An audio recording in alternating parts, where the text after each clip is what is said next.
রোকন ডায়েরির আরও একটি নতুন এপিসোডে আপনাদের স্বাগত জানাই। আজকে বাংলাদেশি জীবন্ত কিংবদন্তি চলচ্চিত্র অভিনেত্রী শাবানার জীবনী আপনাদের মাঝে তুলে ধরব। চলুন শুরু করা যাক। আফরোজা সুলতানা রত্না, মঞ্চ নাম শাবানা হিসাবেই অধিক জনপ্রিয়। জন্ম 15 জুন 1952। তিনি হচ্ছেন একজন বাংলাদেশি জীবন্ত কিংবদন্তি চলচ্চিত্র অভিনেত্রী। 1962 সালে শিশুশিল্পী হিসেবে নতুন সুর চলচ্চিত্রে তার চলচ্চিত্রে আবির্ভাব ঘটে। পরে 1967 সালে চকরি চলচ্চিত্রে চিত্রনায়ক নাদিমের বিপরীতে প্রধান নারী চরিত্রে অভিনয় করেন। শাবানার প্রকৃত নাম রত্না। চিত্র পরিচালক এহতেশাম চকরি চলচ্চিত্রে তার শাবানা নাম প্রদান করেন। তার পূর্ণ নাম আফরোজা সুলতানা। পৈতৃক বাড়ি চট্টগ্রাম জেলার রাউজান উপজেলার ডাবুয়া গ্রামে। তিনি তার 36 বছর কর্মজীবনে 299টি চলচ্চিত্রে অভিনয় করেন। 60 থেকে 90 দশকের জনপ্রিয়তার তুঙ্গে ছিলেন এই অভিনেত্রী। 2000 সালে রূপালী জগৎ থেকে নিজেকে আড়াল করে ফেলেন এ নায়িকা। দীর্ঘ কর্মজীবনে তিনি অভিনয়ের জন্য 9 বার ও প্রযোজক হিসেবে একবার জাতীয় চলচ্চিত্র পুরস্কার লাভ করেন এবং 2017 সালে আজীবন সম্মাননায় ভূষিত হন। শাবানা 1953 সালের 5 জুন তৎকালীন পূর্ব পাকিস্তানের, বর্তমান বাংলাদেশ, চট্টগ্রাম জেলার রাউজান উপজেলার ডাবুজা গ্রামে জন্মগ্রহণ করেন। তার বাবার নাম ফয়েজ চৌধুরী, যিনি একজন টাইপিস্ট ছিলেন, এবং মা ফজিলাতুন্নেসা ছিলেন গৃহিণী। শাবানার ছোট খালা ছিলেন তার প্রিয় পাত্র। তার নানার বাসা কাছেই ছিল তাদের বাসা থেকে। শাবানা গেন্ডারিয়া হাই স্কুলে ভর্তি হলেও তার পড়ালেখা ভালো লাগত না। শাবানা প্রাতিষ্ঠানিক শিক্ষার তাই ইতি ঘটে মাত্র 9 বছর বয়সে। চলচ্চিত্রকার এহতেশাম ছিলেন তার চাচা, শাবানার বাবার খালাতো ভাই। তার মাধ্যমেই শাবানার চলচ্চিত্রে আগমন হয়। তিনি 299টি চলচ্চিত্রে অভিনয় করেন, যার মধ্যে 130টি চলচ্চিত্রে তার বিপরীতে ছিলেন আলমগীর। চলচ্চিত্রকার এহতেশামের হাত ধরে চলচ্চিত্রে অভিষেক হয় তার। এহতেশাম পরিচালিত নতুন সুর চলচ্চিত্রে তিনি শিশুশিল্পী হিসেবে অভিনয় করেন। এই চলচ্চিত্রে এহতেশামের সহকারী ছিলেন আজিজুর রহমান। তিনি তাকে স্ক্রিপ্ট মুখস্থ, সংলাপ প্রদান ও ক্যামেরার সামনে দাঁড়ানোর তালিম দেন। শিশুশিল্পী হিসেবে তিনি ইবনে মিজান পরিচালিত আবার বনবাসী রূপবান 1963 এবং পার্শ্ব চরিত্রে মুস্তাফিজ পরিচালিত ডাকবাবু 1963 চলচ্চিত্রে অভিনয় করেন।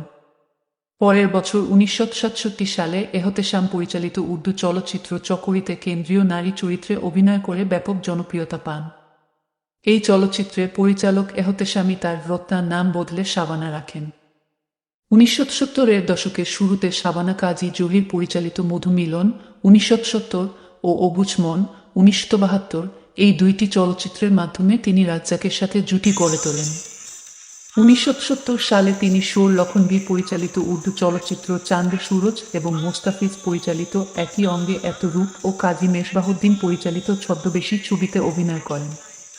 1972 সালে তার অভিনীত অন্যান্য চলচ্চিত্রগুলো হল এস.এম. শফির ছন্দ হারিয়ে গেল, নাজমুল হুদার চৌধুরী বাড়ি এবং আজিজুর রহমানের সমাধান ও স্বীকৃতি। এই বছর তিনি মাসুদ পারভেজের প্রযোজনায় চাষী নজরুল ইসলাম পরিচালিত বাংলাদেশের মুক্তিযুদ্ধভিত্তিক ওরা 11 জন 1972 চলচ্চিত্রে অভিনয় করেন।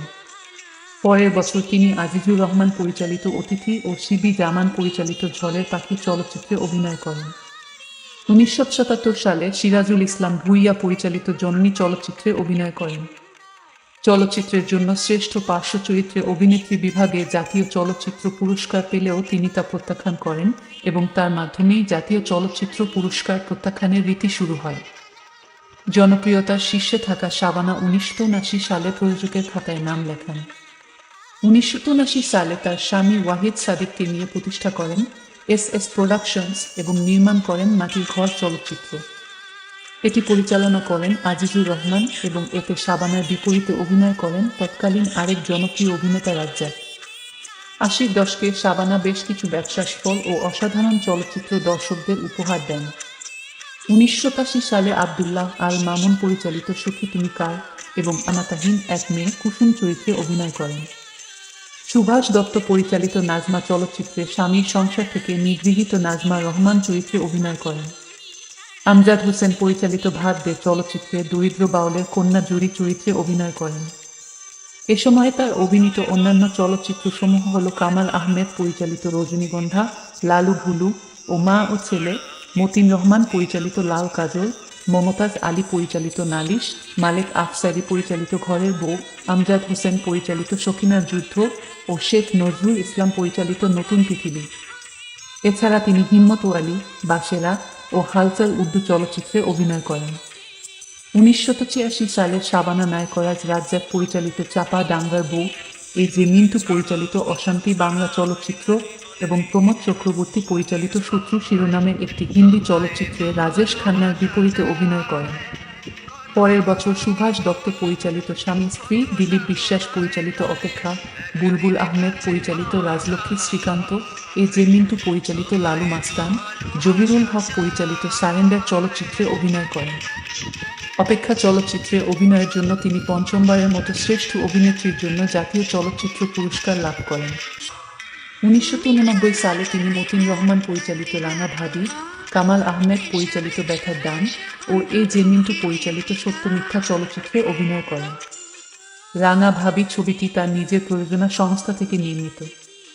এতে তার সহশিল্পী ছিলেন আলমগীর ও শিশু শিল্পী তাপ্পু। শাবানা স্বামী পরিত্যক্ত নারী রোকেয়া চরিত্রে অসাধারণ অভিনয় করেন। 1997 সালে তিনি আজহারুল ইসলাম খান পরিচালিত মরণের পরে, কামাল আহমেদ পরিচালিত গরিবের বউ ও স্বপন সাহা পরিচালিত ভাই ভাই চলচ্চিত্রে অভিনয় করেন। বীজঘাতক মরণের পরে চলচ্চিত্রে শাবানা 6 সন্তানের জননী সাথী চরিত্রে অভিনয় করেন। প্রথম দিকে হাসি খুশি শাবানা হঠাৎ পাল্টে যাওয়া চরিত্রে অনবদ্য অভিনয় করেন। 1991 সালে তিনি শিবলি সাদিক পরিচালিত অচেনা, শহীদুল ইসলাম খোকন পরিচালিত টক রংবাজ, এ যে মিন্টু পরিচালিত পিতা মাতা সন্তান, কাজী মোর্শেদ পরিচালিত সান্ত্বনা, শেখ নজরুল ইসলাম পরিচালিত স্ত্রীর পাওনা এবং নজরুল ইসলাম পরিচালিত উর্দু চলচ্চিত্র আন্দিয়ে অভিনয় করেন। শাবানা পুনরায় টানা 3 বার যথাক্রমে রানা ভাবি, মরণের পরে ও অচেনা চলচ্চিত্রের জন্য শ্রেষ্ঠ অভিনেত্রীর জন্য জাতীয় চলচ্চিত্র পুরস্কার অর্জন করেন এবং 1990 সালের গরিবের বউ চলচ্চিত্র প্রযোজনার শ্রেষ্ঠ চলচ্চিত্র প্রযোজক পুরস্কার লাভ করেন। 1990 এর দশকের প্রথম দিকে প্রধান চরিত্রে অভিনয় করলেও শেষের দিকে পার্শ্ব চরিত্রে অভিনয় শুরু করেন।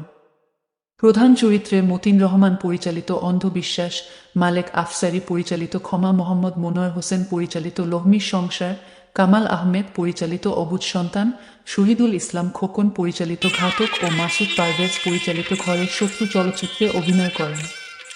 তার পার্শ্ব চরিত্রে অভিনীত চলচ্চিত্রের মধ্যে স্নেহ, কন্যাদান, সত্যের মৃত্যু নাই, স্বামী কেন আসামি উল্লেখযোগ্য।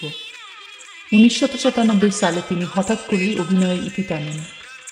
তার অভিনীত সর্বশেষ চলচ্চিত্র আজিজুর রহমান পরিচালিত ঘরে ঘরে যুদ্ধ 1997 সালে মুক্তি পায়।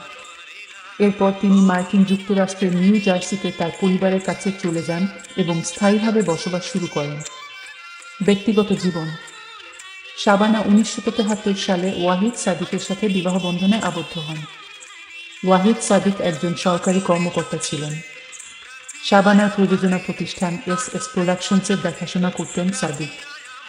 1997 সালে শাবানা হঠাৎ চলচ্চিত্র অঙ্গন থেকে বিদায় নেওয়ার ঘোষণা দেন এবং 2000 সালে সপরিবারে যুক্তরাষ্ট্রে চলে যান। শাবানা সাদিক দম্পতির 2 মেয়ে, সুমি ও উর্মি এবং 1 ছেলে, নাহিম।